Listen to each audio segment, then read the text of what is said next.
नमस्कार, मी सुषमा मंडले, श्रीमती सुशीलादेवी देशमुख महिला महाविद्यालयात अर्थशास्त्राचे प्राध्यापिका म्हणून अध्यापन करत आहे. या व्हिडिओमध्ये मी बी ए द्वितीय वर्षाच्या विद्यार्थिनींसाठी स्थूल अर्थशास्त्राचं स्वरूप व व्याप्ती या विषयाची माहिती देत आहे. तर बी ए द्वितीय वर्षाच्या विद्यार्थिनींनी त्यांचा प्रकरण पहिल्यामध्ये स्थूल अर्थशास्त्राची स्वरूप व्याप्ती यामध्ये स्थूल अर्थशास्त्र म्हणजे काय, स्थूल अर्थशास्त्र कशा पद्धतीचं शास्त्र आहे याविषयी मी थोडक्यात त्यांना मार्गदर्शन करणार आहे. तर विद्यार्थिनींनो, स्थूल अर्थशास्त्र हा विषयाला समग्रलक्षी अर्थशास्त्र, समष्टी अर्थशास्त्र, व्यापक अर्थशास्त्र या नावाने ओळखलं जातं. इंग्रजीमध्ये याला मॅक्रो इकॉनॉमिक्स असं म्हणतात. मॅक्रो हा शब्द ग्रीक शब्द मॅक्रोस यापासून तयार झालेला आहे.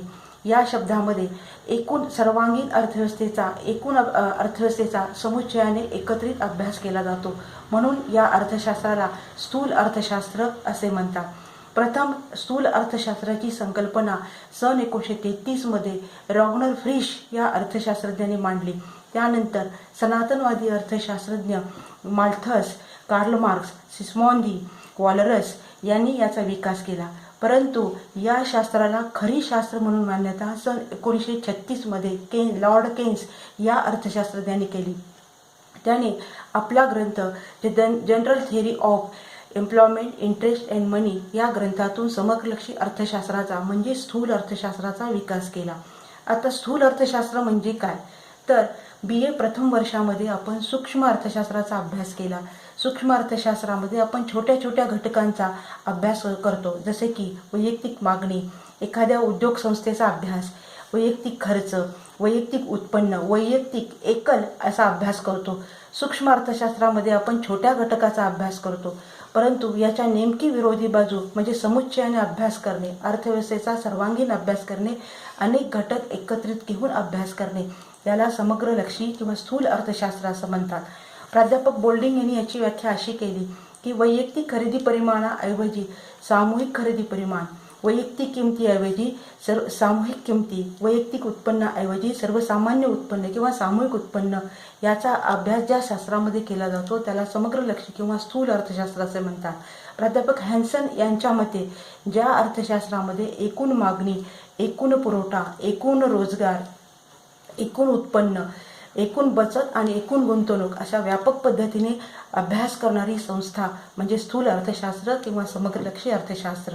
या अर्थशास्त्रामध्ये काय महत्त्व आहे किंवा या अर्थशास्त्राची काय वैशिष्ट्य आहे, तर या अर्थशास्त्रामध्ये अनेक घटकांचा एकत्रित अभ्यास केला जातो आणि अनेक घटकांचा एकत्रित अभ्यास करून माहितीचं संकलन केलं जातं. संकलित केलेली माहितीचं वर्गीकरण केलं जातं आणि वर्गीकरण करून तिचे निष्कर्ष काढले जातात. हे निष्कर्ष देशातील सरकारला त्यांच्या आर्थिक धोरणे निश्चित करण्यासाठी उपयुक्त ठरतात. स्थूल अर्थशास्त्राचा अभ्यास कोणत्या पद्धतीने केला जातो, तर स्थूल अर्थशास्त्राचा अभ्यास करण्यासाठी सर्वसामान्य संतुलन पद्धती वापरली जाते. या अर्थशास्त्रामध्ये हे व्यापक अर्थशास्त्र आहे. यामध्ये अर्थव्यवस्थेतील अनेक घटक एकत्रित करून त्याचा समुच्चयाने अभ्यास केला जातो. म्हणून या अर्थशास्त्राला व्यापक अर्थशास्त्र असे म्हणतात. तसेच आंतरराष्ट्रीय संकल्पना, आंतरराष्ट्रीय व्यापार, व्यवहार तोल, व्यवहार शेष, विनिमय दर याही संकल्पना या अर्थशास्त्रामध्ये वापरल्या जातात.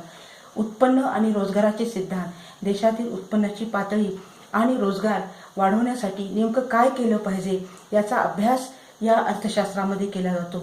रोजगार निर्धारित करणारे घटक, देशामध्ये रोजगार हा घटक अत्यंत महत्त्वाचा आहे. मग रोजगार निश्चित करण्यासाठी कोणकोणते घटक आवश्यक आहेत, ते घटक कसे निर्धारित करायचे आणि त्यासाठी कोणते धोरणे आखायची याचा प्रयत्न समग्रलक्षी अर्थशास्त्रात केला जातो. या व्यतिरिक्त या अर्थशास्त्रामध्ये अनेक वेगवेगळे सिद्धांत जसे की चलनवाढ, चलनघट, उत्पन्न, रोजगार, गुणक, धोरण, उपभोग फलन, गुंतवणूक अशा वेगवेगळ्या सिद्धांताचा सैद्धांतिक अभ्यास केला जातो. आता समग्रलक्ष अर्थशास्त्राची किंवा स्थूल अर्थशास्त्राची व्याप्ती म्हणजे काय, तर व्याप्ती याचा अर्थ या शास्त्रामध्ये येणारे अभ्यास विषय.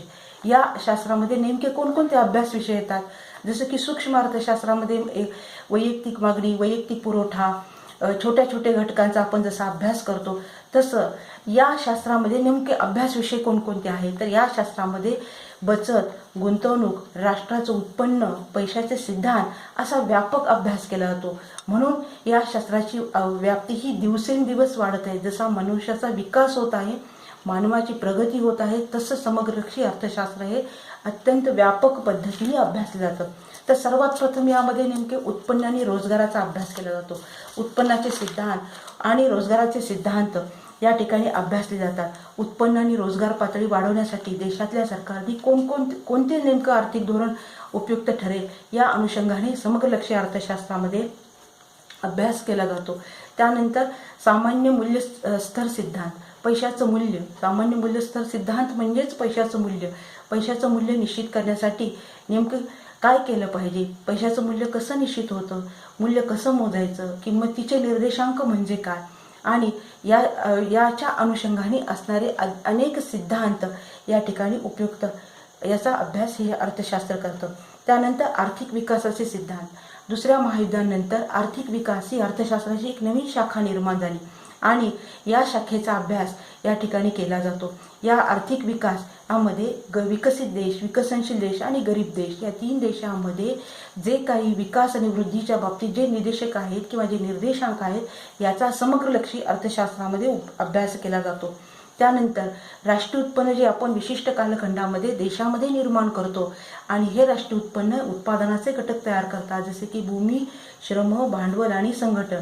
याचं वितरण खंड, वेतन, व्याज आणि नफा यामध्ये केलं जातं. याच्या अनुषंगाने समुच्चय आणि अभ्यास याचं सैद्धांतिक विश्लेषण समग्रलक्षी अर्थशास्त्र करतं.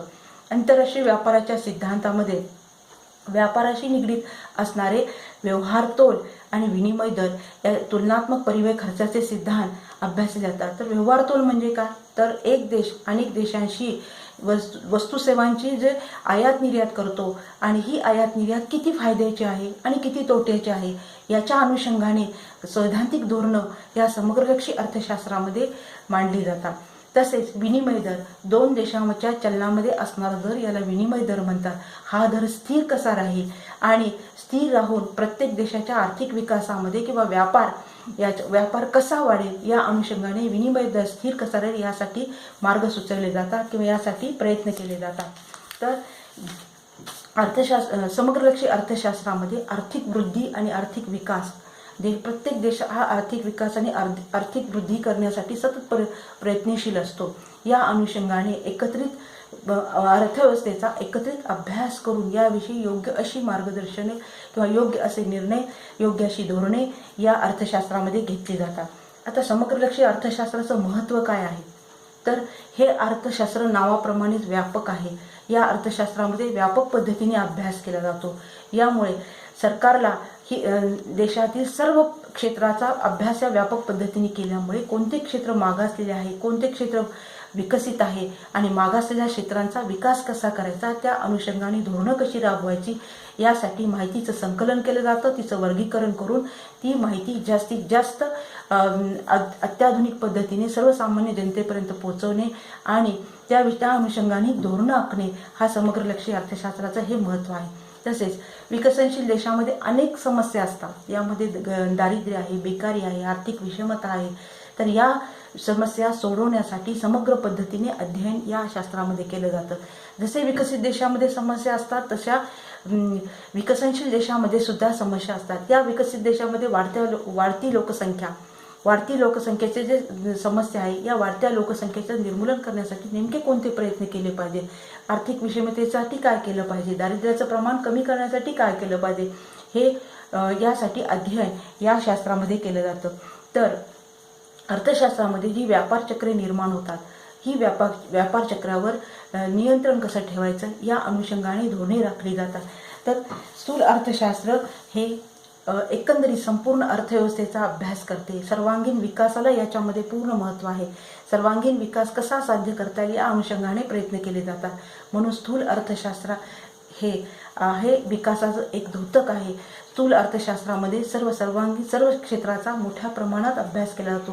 म्हणून या शास्त्राला अर्थशास्त्रामध्ये अत्यंत महत्त्वाचं असं स्थान आहे. तर स्थूल अर्थशास्त्राची ही थोडक्यात मी स्वरूप आणि व्याप्ती आपल्यापुढे प्रस्तुत केली. त्यानंतर याविषयी योग्य अशी नोट्स मी आपल्याला व्हिडिओ क्लिपमधून देईन. नमस्ते.